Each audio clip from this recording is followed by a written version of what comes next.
très bien, surtout parce qu'en fait, nous avons avec Dean collaboré sur un projet éditorial il y a 2 ans.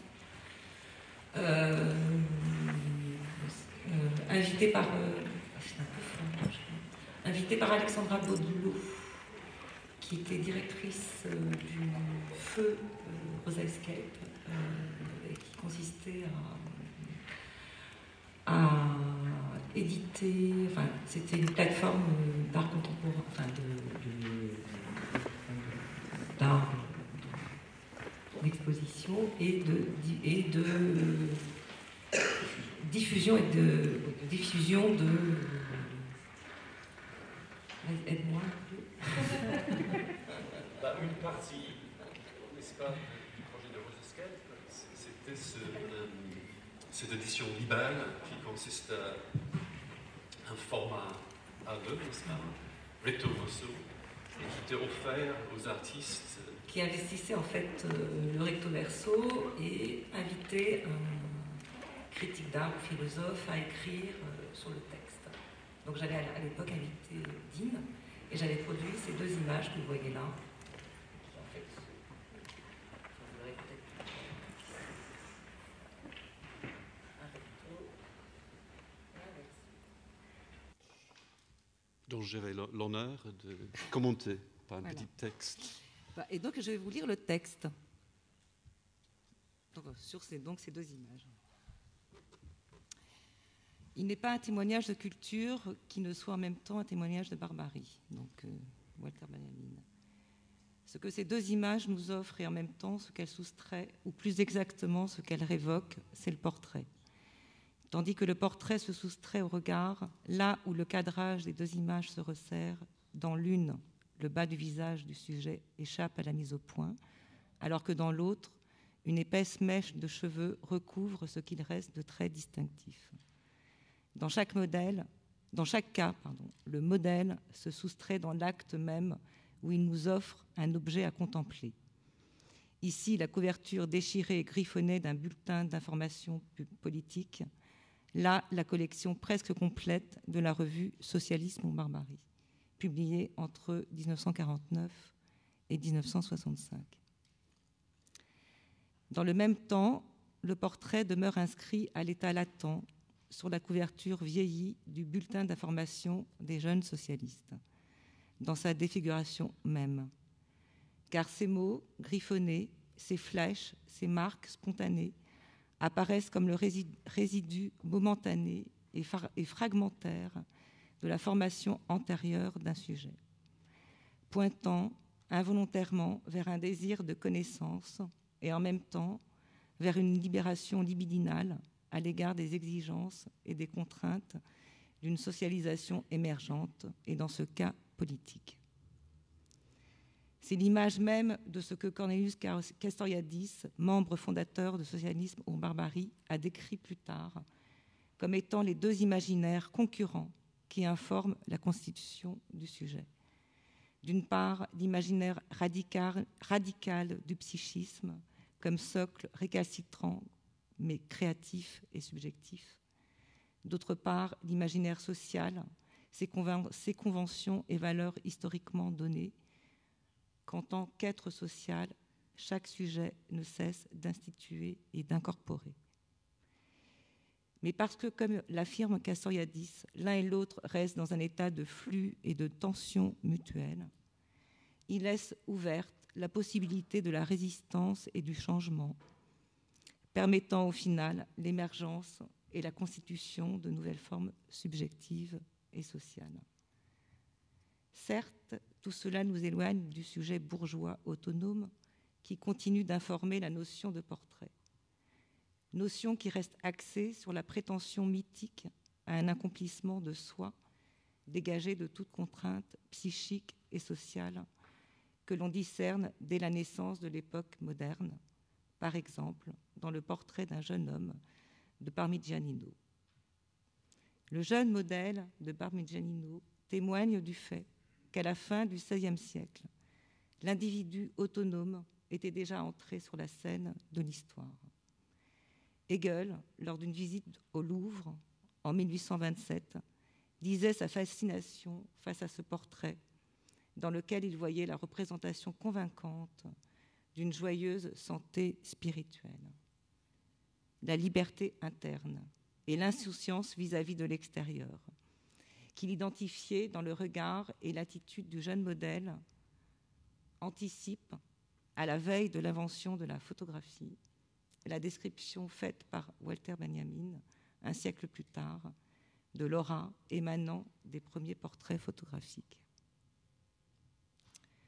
Dans sa petite histoire de la photographie, Benjamin explique que l'aura découle de l'accord entre le charme mystérieux du nouveau médium et le maintien des premiers modèles, accord qui véhicule le sentiment de la possession de soi et de la détermination commune aux membres d'une classe sociale en pleine ascension. D'où le déclin de l'aura qui a accompagné la dégénérescence, le mot est de Benjamin, à laquelle cette classe a succombé lorsqu'elle a abandonné ses aspirations culturelles pour mieux renforcer son ascension sociale et économique. La promesse oratique et égalitaire initialement faite par la photographie céda ensuite la place aux exigences du contrôle social et à l'ubiquité de l'échange de marchandises. Depuis l'époque de Benjamin, ces exigences ont constamment marqué les limites du portrait et les tentatives de le rétablir en tant que genre artistique. Étant donné que ce sont ces mêmes limites qui formèrent naguère l'horizon théorique de socialisme aux barbaries, le geste par lequel le jeune modèle présente au spectateur les volumes vieillis de la revue pointe sans conteste vers ce que ces images en tant que portraits refusent par ailleurs. Non seulement la surveillance croissante et les exigences régulatrices imposées aux sujets contemporains, mais la transformation de l'affect lui-même en marchandise qui jette sans cesse dans la circulation comme pure valeur d'échange signe les expressions du visage humain. Merci Florence. D'abord, j'aimerais dire que j'ai peut-être plus de chance que Eric Dukertz et Joseph Mouton, parce qu'aujourd'hui, j'ai plus d'orthophonistes devant moi. Je m'excuse parce que j'ai pris un certain nombre de citations. À la fois, je vais lire quelques bribes de notes à partir de mon texte que Florence vient de lire, que j'ai rédigé hier soir. Et je vous demande de m'excuser s'il y a un problème évidemment de prononciation, mais vous pouvez évidemment, comme dans la vidéo que nous avons vue hier soir, m'aider. Et donc effectivement, je suis parti, en écrivant ce petit texte que Florence vient de lire, de la conviction qu'il s'agit dans ces deux images ou de ces deux œuvres, il s'agit de portraits. Ou plutôt d'une manière de se renouveler avec le portrait comme ou en tant que genre artistique. Et c'est là où je vois, d'une certaine manière, si on peut revenir à la question, l'intuition de Florence, non pas de prendre le portrait comme genre, mais sa manière justement, sa manière de le faire. C'est là où il y a, me semble-t-il, une forte intuition dans la manière dont elle a réalisé ces images. Mais j'avais gardé en esprit, en tout cas pendant toute la rédaction de ce texte, chose qui n'est ni dévoilée dans mon texte ni dans les images elles-mêmes, le fait qu'il s'agit d'une certaine manière, si j'ose le dire, d'un portrait de famille. Car il s'agit, dans l'occurrence, en effet, du fils de Florence qui tient dans les mains un objet appartenant à son grand-père, c'est le grand-père de son fils, donc le père de Florence, au moins en tout cas dans l'image à gauche, où il s'agit de montrer, ou de porter et de montrer, un peu en lien peut-être avec ce qu'on avait entendu hier de Walter Benjamin, le main qui est porteur et en même temps outil d'indice, ce bulletin des jeunes socialistes. Mais ici, il s'agit de portraits de famille, C'est un portrait qui s'ouvre sur l'histoire et s'ouvre aussi, je dirais, sur l'histoire du portrait. C'est pour cette raison que j'avais aussi à l'esprit l'œuvre de Parmigianino, qu'on voit ici, cette œuvre du Louvre, autoportrait du début du XVIe siècle, et jusqu'au XIXe siècle, on avait attribué à Raphaël. C'est comme ça que Hegel l'avait imaginé. Il y a pas les quelques ressemblances physionomiques que je pourrais trouver ou même projeter entre Parmigianino et le fils de Florence, ou le fait qu'il s'agit tout simplement d'un jeune homme aux cheveux longs. Je voyais aussi l'importance justement de cette citation de Hegel, tirée d'une lettre envoyée de Paris en 1827, où il décrit l'œuvre de Parmigianino, le seul œuvre qu'il mentionne d'ailleurs de son visite au Louvre, et qui semble assez proche de la manière dont Benjamin décrit justement l'aura dans la première époque des images photographiques des années 1840 et 50. Mais ce qui était aussi intéressant, en tout cas, ce n'est pas quelque chose que je vais signaler dans le texte, une coïncidence dans la mesure où 1827, c'est la date qu'on donne, n'est-ce pas, aujourd'hui comme la naissance de la photographie, parce que c'est l'année où Joseph Nicéphore Niepce parvient à réaliser ce qu'on considère aujourd'hui, n'est-ce pas, comme la première image photographique, cette image prise de sa fenêtre, dans l'occurrence un paysage de sa maison de Saint-Loup de Varennes. Et donc, ça m'a amené effectivement à la petite histoire de la photographie de Walter Benjamin, où Benjamin décrit l'aura qui entoure ces premières images, ou ces premiers portraits surtout, ces premiers portraits photographiques.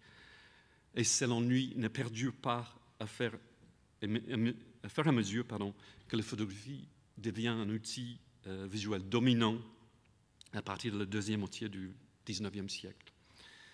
Donc, d'où la citation de Benjamin que je vais maintenant citer.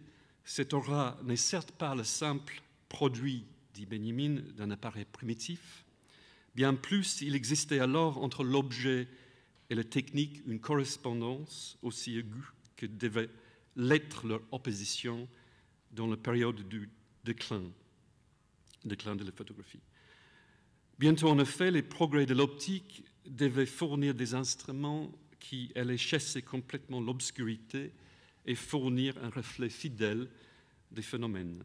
Mais à partir des années 1880, cette aura, que le refoulement de l'obscurité par des objectifs plus lumineux avait refoulé de l'image, tout comme la croissante dégénérance de l'impérialisme bourgeois l'avait refoulé de la réalité. À nouveau la citation dans le texte même. Donc ce qui est intéressant, c'est à la fois cette convenance ou cette affinité, cette concordance entre l'objet photographié et la technique, entre le photographe et son modèle. Enfin, Benjamin cite en même temps le fait que pour chaque client, le photographe représentait un technicien, comme il dit, de la nouvelle école, mais où chaque client était, pour le photographe, le membre d'une classe montante. Donc une concordance également, une convenance entre le photographe et son modèle, et cette continuité ou ce prolongement qui est aussi important pour lui entre la lumière et l'obscurité. Et puis, juste pour prendre un autre philosophe allemand, Hegel, cette fois-ci Schelling, qui apparaît dans le texte de Benjamin, ici, en 1850,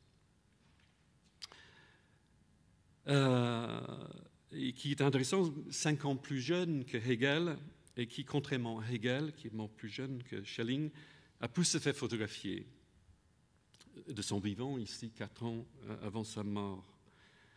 Et donc, une autre citation de la petite histoire de la photographie de Benjamin, à propos de cette image. Dans les anciennes images, tout était fait pour durer. Même les plis qui faisaient un vêtement durer plus longtemps. Qu'on observe simplement le redingote de Schelling, ainsi vêtu, celui-ci peut excéder en toute confiance à l'éternité. Les formes qu'elle a prises à son contact ne sont pas indignes des rides de son visage. En bref, tout donne raison à la supposition de Bernard von Brentano, un ami de Benjamin, journaliste de gauche, selon lequel un photographe de 1850 était à l'auteur de son instrument, pour la première fois et la dernière fois, comme Benjamin l'ajoute, avant longtemps. Et poursuivre encore Benjamin, cette fois-ci dans le déclin de la photographie, ce portrait de Kafka, à 7-8 ans, on ne sait pas exactement la date, me semble-t-il. En tout cas, à la fin du XIXe siècle, début du XXe siècle. Où Benjamin se réfère dans son essai comme l'exemple de l'époque de ce qu'il nomme le déclin de la photographie, entre autres de l'époque pour lui des studios commerciaux du deuxième moitié du XIXe siècle, qu'il décrit en référence à cette image comme un mi-chemin entre le celle du trône et la chambre de torture, avec ses accessoires de colonnes posées, comme il le dit, de façon invraisemblable sur des tapis, les draperies des palmiers, des chevalets, etc. Et Benjamin dit de cette image, dans son infime désolation, est un pendant, enfin cette image dans son infinie désolation est un pendant des anciennes photographies sur lesquelles les gens n'apparaissaient pas encore abandonnés et seuls au monde comme ce garçonnet. Il y avait une aura, il revient sur l'aura, autour d'eux, un médium qui conférait à leur regard, lorsqu'il y pénétrait, plénitude et sûreté. Donc, rapidement, cette image de Kafka, fin 19e, début 20e siècle, donc peu de temps avant qui apparaît donc une sorte de démantèlement important, en tout cas le portrait qui va subir un démantèlement important, une mise sur rature en quelque sorte au sein du projet cubiste en peinture. Ici, un portrait peint par Picasso en 1910, un des plus jeux tableaux que Picasso avait peint de ses marchands,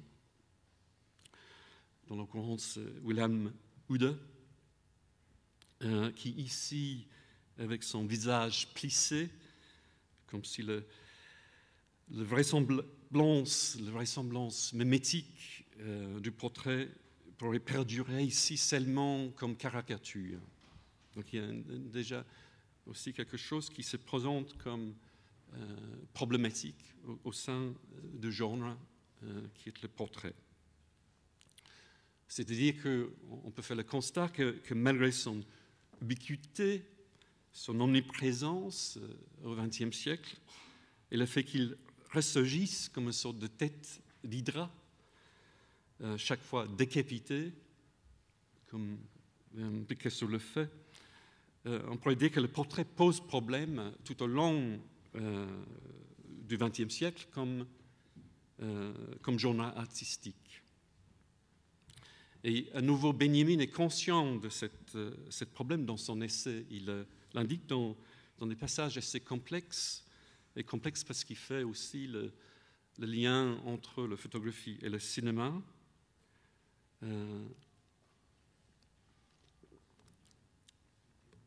Et où il arrive à la question d'un regard politique. Après avoir décrit les photographies, justement, je n'ai pas un exemple, mais on a en tête, je suis sûr, les images de Eugène Hadjet, de la ville de Paris, et ses alentours, qui sont, comme il le dit dans son article, Benjamin, curieusement, c'est comme ça qu'il le dit, presque toutes vides. Et il suggère, enfin, en référence à la photographie surréaliste, et évidemment l'influence d'Hadjet sur les surréalistes, que l'intimité, à cette époque, dans les années 1920, cède la place à l'éclaircissement du détail, laissant le champ libre au regard politiquement éduqué. Et bon, je n'ai pas vraiment eu le temps de élucider ces passages. Enfin, c'est aussi une longue citation de Benjamin, je vous demande de m'excuser, où il dit « Il est clair que ce nouveau regard, donc ce regard politiquement éduqué, ce regard vers les détails, évidemment très important pour Benjamin, les questions de détails, comme nous avons compris hier, ce nouveau regard trouvera moins son profit là où l'on a été plus négligent, dans le portrait commercial officiel, il dit. D'un autre côté, renoncer à la figure humaine représente pour la photographie l'objectif le plus irréalisable.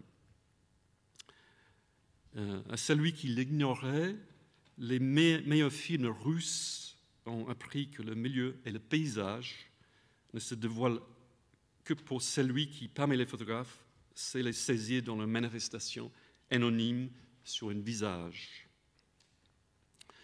Cependant, la condition de cette possibilité repose presque exclusivement sur celui qui est représenté.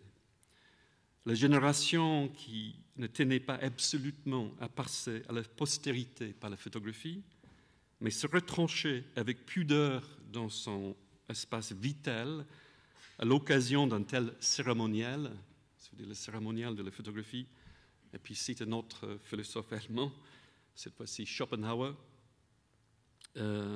enfoncé dans son fauteuil sur un portrait exécuté à Francfort, à peu près à la même époque que Schelling, a laissé pour cette raison cet espace vital avec elle sur le plaque.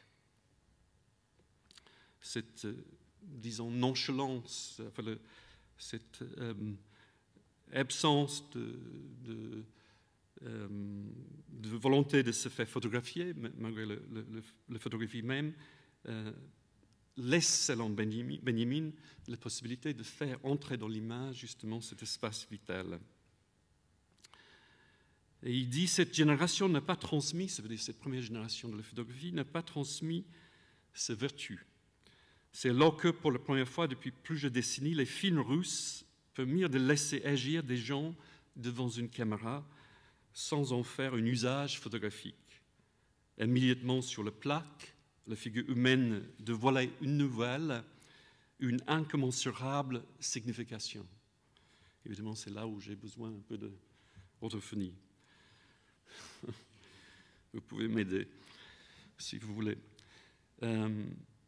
Et puis Benjamin dit, mais ce n'était plus du portrait. Mais ce n'était plus du portrait. Qu'est-ce que c'était? Et puis c'est intéressant parce qu'il donne comme exemple, un exemple très célèbre, l'œuvre d'Auguste Sander, cette œuvre plus célèbre, enfin, une des œuvres les plus célèbres du XXe siècle, Les visages de notre temps, Antlitz der Zeit, cette vaste topologie physionomique de la société allemande de l'époque de la République de Weimar que Sander avait publié en 1929. Prenons juste un autre exemple, vous le connaissez sûrement.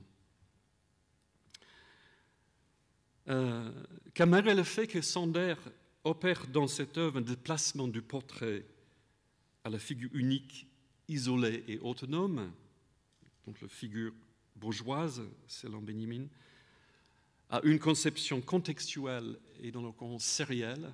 C'est une des premières œuvres justement sérielles de la photographie. Une conception contextuelle et sérielle de l'identité. Il maintient malgré tout une sorte d'ontologie sociale préétablie où chaque individu trouve sa place dans un ordre cyclique et hiérarchique. Et ce qui est curieux justement, c'est le fait que Benjamin sans doute ignorait, enfin il n'ignorait pas les œuvres mêmes, mais sans doute le débat une année avant la publication, l'apparition justement de Le visage de notre temps de Sander, le débat publié dans la revue de l'avant-garde russe, Novilev, la revue du Front de gauche des arts, fondée par Mayakovsky, un débat sur le statut justement de la photographie, mené notamment par Ossip Brik et Alexandre Rodchenko, et qui cherchait justement à dévoiler à travers la figure humaine une nouvelle signification, comme souhaitait Benjamin. Bon. Oui, bien sûr.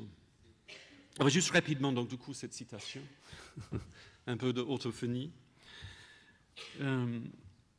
Donc, Otto Brink, dans un essai de la peinture à la photographie, fait la distinction entre les objets individuels afin de faire un enregistrement pictural n'est pas simplement un phénomène technique, mais idéologique.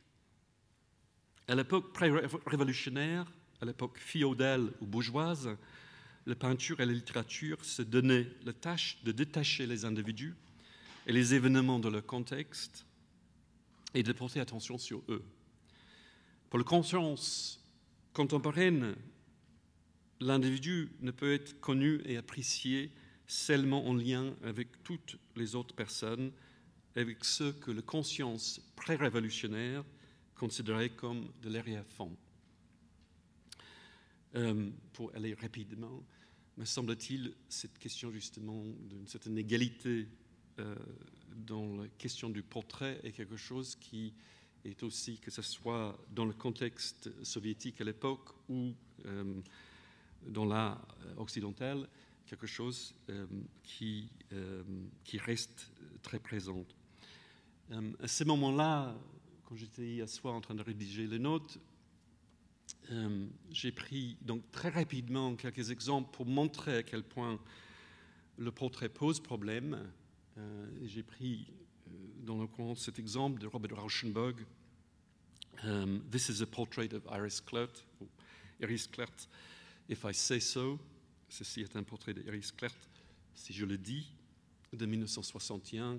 Enfin, c'est connu, n'est-ce pas, comme étant une sorte de l'exemple ultime de la problématique du portrait, enfin, ici dans une forme purement performative, de la part de l'artiste au moins.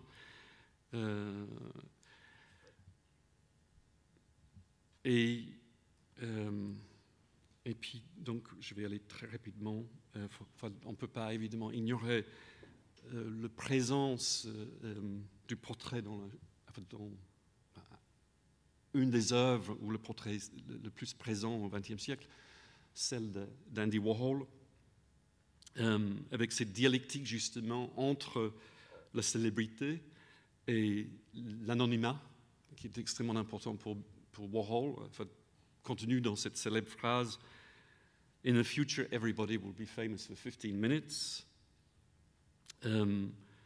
Entre la séduction justement de l'image et sa dégradation, et d'une certaine manière, c'est lui, si je ne suis pas trop cynique à le dire, qui a à nouveau réinvesti le studio photographique, ou dans l'occurrence peut-être plus particulièrement le studio filmique ou cinématographique.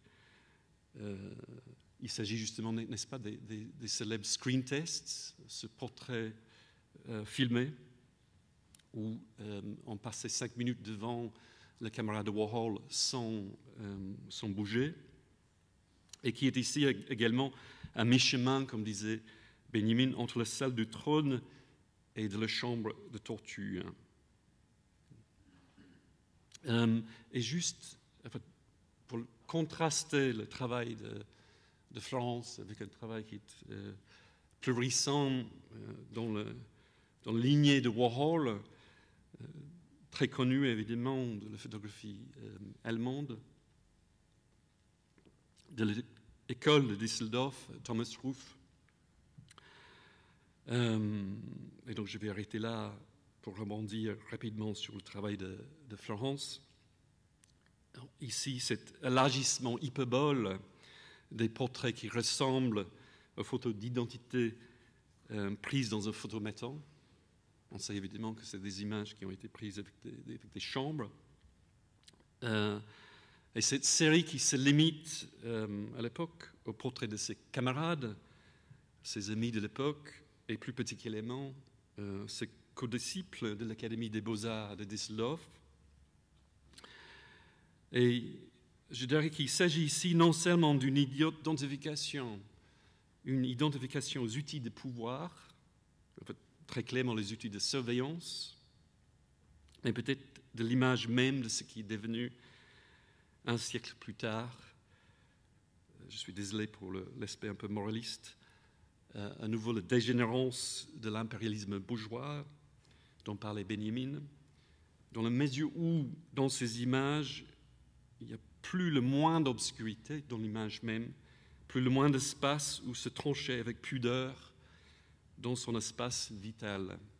Et, si on peut juste revenir sur l'image ou les images de Florence, il me semble que si je peux terminer là-dessus, c'est justement l'intuition de Florence d'avoir compris la vitalité ou l'importance justement de cette pudeur et cet espace vital. Merci.